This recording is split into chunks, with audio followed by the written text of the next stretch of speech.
Chapter 10. The Speech for the Defence. An Argument that Cuts Both Ways. All was hushed as the first words of the famous orator rang out. The eyes of the audience were fastened upon him. He began very simply and directly, with an air of conviction, but not the slightest trace of conceit. He made no attempt at eloquence, at pathos, or emotional phrases. He was like a man speaking in a circle of intimate and sympathetic friends. His voice was a fine one, sonorous and sympathetic, and there was something genuine and simple in the very sound of it. But everyone realized at once that the speaker might suddenly rise to genuine pathos and pierce the heart with untold power. His language was perhaps more irregular than Ippolit Kirillovich's, but he spoke without long phrases, and indeed with more precision. One thing did not please the ladies.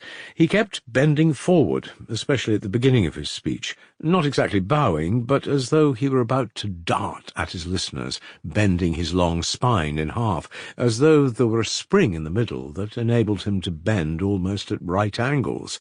At the beginning of his speech he spoke rather disconnectedly, without system, one may say, dealing with facts separately, though at the end these facts formed a whole. His speech might be divided into two parts, the first consisting of criticism in refutation of the charge, sometimes malicious and sarcastic, but in the second half he suddenly changed his tone, and even his manner, and at once rose to pathos. The audience seemed on the lookout for it, and quivered with enthusiasm.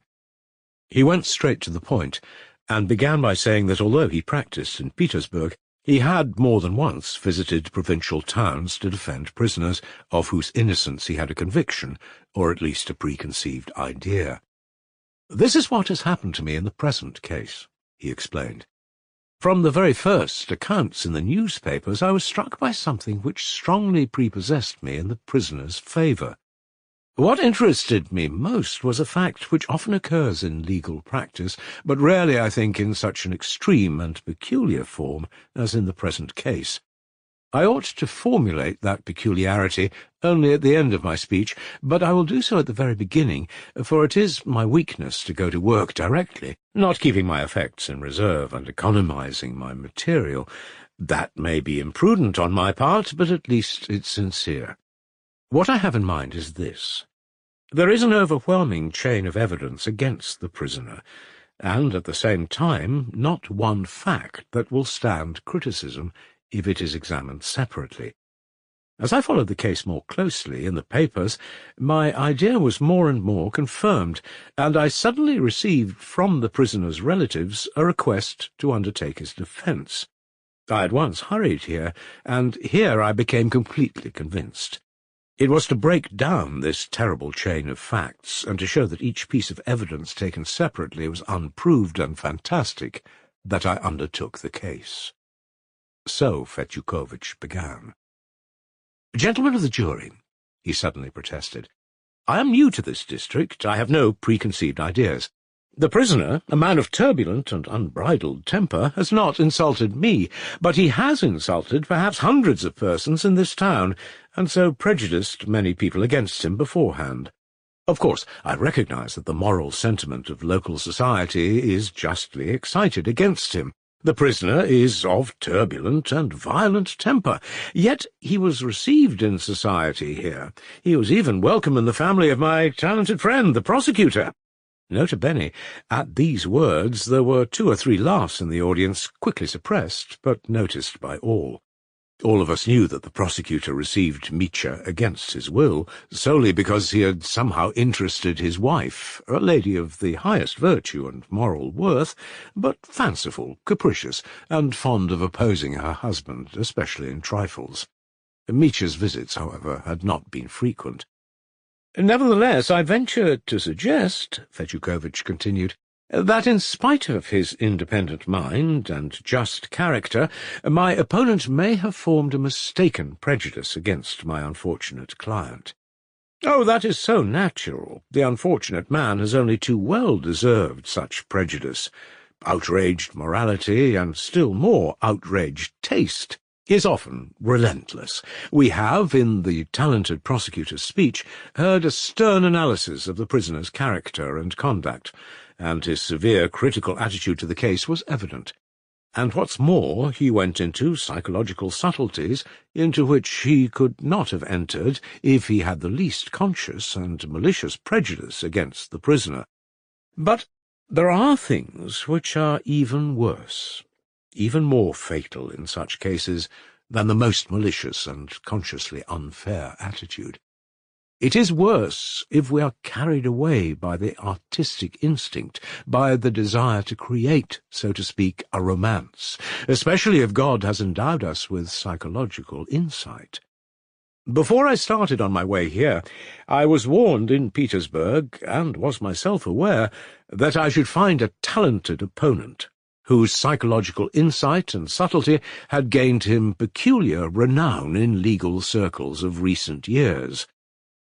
But profound as psychology is, it's a knife that cuts both ways. Laughter among the public. You will, of course, forgive me my comparison. I can't boast of eloquence, but I will take as an example any point in the prosecutor's speech. The prisoner, running away in the garden in the dark, climbed over the fence, was seized by the servant, and knocked him down with a brass pestle. Then he jumped back into the garden and spent 5 minutes over the man, trying to discover whether he had killed him or not.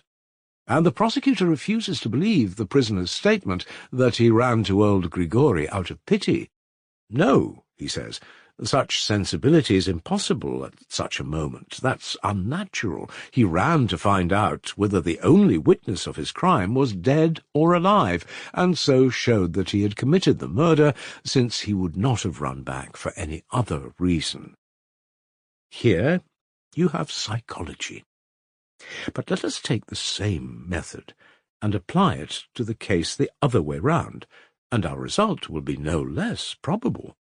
The murderer, we are told, leapt down to find out, as a precaution, whether the witness was alive or not. Yet he had left in his murdered father's study, as the prosecutor himself argues, an amazing piece of evidence in the shape of a torn envelope, with an inscription that there had been 3,000 roubles in it. If he had carried that envelope away with him, no one in the world would have known of that envelope and of the notes in it, and that the money had been stolen by the prisoner. Those are the prosecutor's own words. So on one side you see a complete absence of precaution, a man who has lost his head and run away in a fright, leaving that clue on the floor, and 2 minutes later, when he has killed another man, we are entitled to assume the most heartless and calculating foresight in him. But even admitting this was so, it is psychological subtlety, I suppose, that discerns that under certain circumstances I become as bloodthirsty and keen-sighted as a Caucasian eagle, while at the next I am as timid and blind as a mole. But if I am so bloodthirsty and cruelly calculating that when I kill a man I only run back to find out whether he is alive to witness against me, why should I spend 5 minutes looking after my victim at the risk of encountering other witnesses? Why soak my handkerchief, wiping the blood off his head so that it may be evidence against me later? If he were so cold-hearted and calculating, why not hit the servant on the head again and again with the same pestle, so as to kill him outright and relieve himself of all anxiety about the witness? Again, though he ran to see whether the witness was alive, he left another witness on the path, that brass pestle which he had taken from the 2 women, and which they could always recognize afterwards as theirs, and prove that he had taken it from them. And it is not as though he had forgotten it on the path, dropped it through carelessness or haste. No, he had flung away his weapon, for it was found 15 paces from where Grigori lay. Why did he do so? Just because he was grieved at having killed a man, an old servant, and he flung away the pestle with a curse, as a murderous weapon. That's how it must have been. What other reason could he have had for throwing it so far? And If he was capable of feeling grief and pity at having killed a man, it shows that he was innocent of his father's murder. Had he murdered him, he would never have run to another victim out of pity. Then he would have felt differently. His thoughts would have been centred on self-preservation. He would have had none to spare for pity. That is beyond doubt. On the contrary, he would have broken his skull instead of spending 5 minutes looking after him. There was room for pity and good feeling just because his conscience had been clear till then. Here we have a different psychology. I have purposely resorted to this method, gentlemen of the jury, to show that you can prove anything by it. It all depends on who makes use of it. Psychology lures even most serious people into romancing, and quite unconsciously. I am speaking of the abuse of psychology, gentlemen. Sounds of approval and laughter, at the expense of the prosecutor, were again audible in the court. I will not repeat the speech in detail. I will only quote some passages from it, some leading points.